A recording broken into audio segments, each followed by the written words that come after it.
Good afternoon, ladies and gentlemen. I'm a military cartographer and I look after the military survey organization, which is into the mapping GIS and into geospatial technology. Geospatial technology uh, is a very important tool for both disaster management, emergency management, and for all security related applications, particularly 3D terrain visualization and for all kind of military operations. The ICT technology had a major impact on geospatial technology in the last 3 decades. And how the ICT and what are the advancement which has taken place in the geospatial technology, that is going to be the focus of my presentation.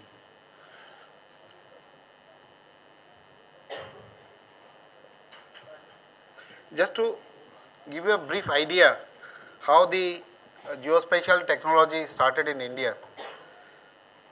When the digital technology was not there, it was all basically analog maps, which was started during Clive Lloyd time.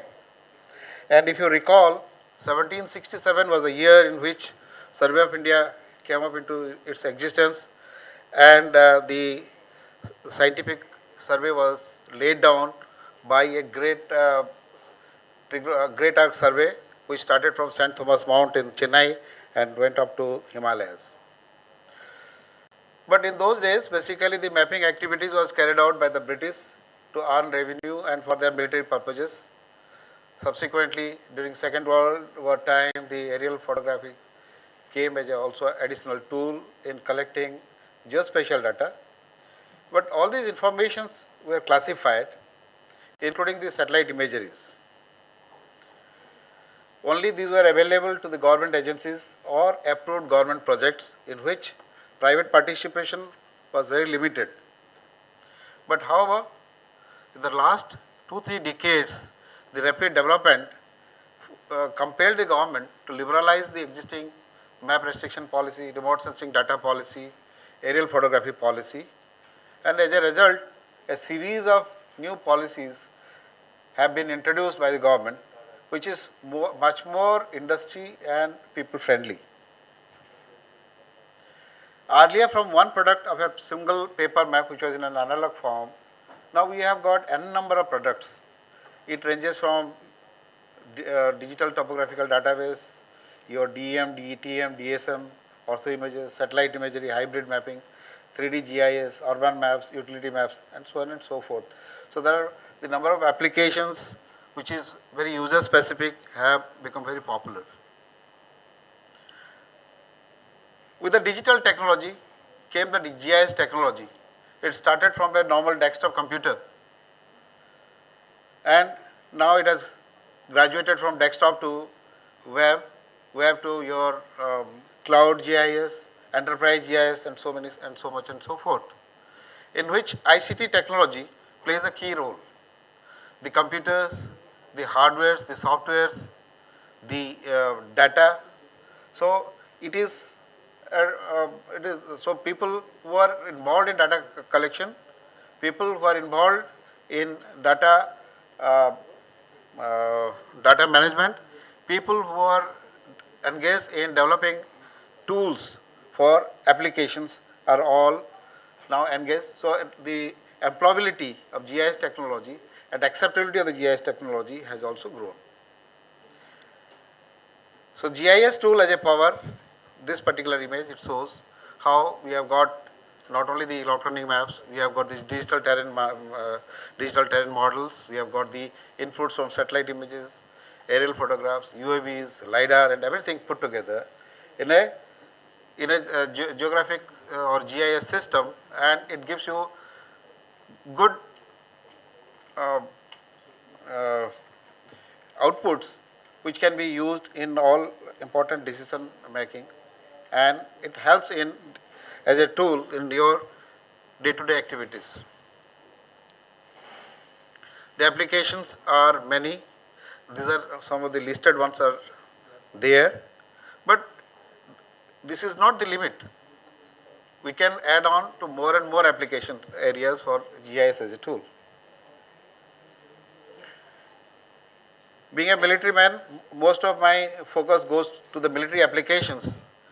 So when I analyze earlier the maps the soldiers they used to carry with them for their during their military operation along with a rifle. But gradually it has spread as an individual tool to a team tool. And finally, we use it for our in net-centric warfare for generating a common operational picture. So that anybody, anywhere, he has got the same visualization of the terrain and appreciation. Further, it is also very useful in wargaming and creating the real-time visualization and simulation tools. That helps us in generating the warlike scenario, and in civil application, for emergency management, you can create the scenario and do your own analysis. Further, it is an integration of the technology over an enterprise. All kind of solutions, whether it is a GIS, photogrammetry, image processing, everything put together in an enterprise mode, and that is what the technology is moving towards. So we are moving towards the enterprise GIS or the geospatial technology over an enterprise. In a typical military environment, we further integrate with the data which we are getting from both remote sensing satellites as well as the navigational satellites and the other modes of getting the the data which are coming either from the space platform or an aircraft platform or a terrestrial platform or from our own sensors which are used in reconnaissance systems, and all put together, and we use it for accurate targeting, which is the ultimate aim for a military man. And of course, for civil applications, you just remove the target. It is your mission in disaster management or in emergency management. We talked about information. The previous speaker, he says, information, you got a lot of information which has got no meaning. It has to be made, converted into workable information or information which can be used for our as an input for our mission planning. So that is what is called geospatial intelligence. So where the information collected from a map or a satellite imagery or an aerial photograph or from any other source, meteorological data, etc., put together, and it is the timely and relevant accurate information is generated, and that is called the geospatial intelligence or geointelligence.